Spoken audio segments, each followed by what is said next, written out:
居然有個友仔私信問我，咁耐冇更新係咪出咗咩事？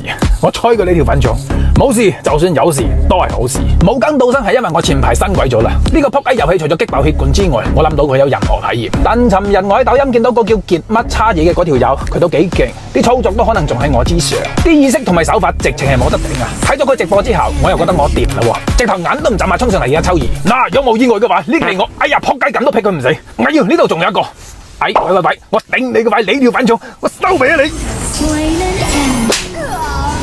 咁喺對控路夠膽攞條耳同我對線嘅，都算你夠沙膽。我直頭，死火有埋伏，反過定啲嚟，識我吹水強人都知，我除咗唔怕死之外，仲好鬼硬頸嘅。呢波等我翻去補個狀態，再出嚟慢慢炮製你。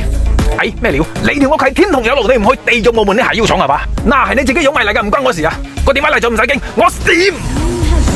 呢波對面班屋企喺度開緊狼，咁我哋都要吹雞拖馬過嚟，咁嘅情況唔使講都係我打頭陣，我直頭唰一聲咁飆上嚟，而佢哋都有啲驚，但我怕大膽講句，你哋已經被包圍啦，想全身而退，怕扯都冇咁易。喂，情況好似有啲唔對路，喂，仆街啊！我哋隊友呢，不如成為宵夜先過嚟啦，你班契大，屌！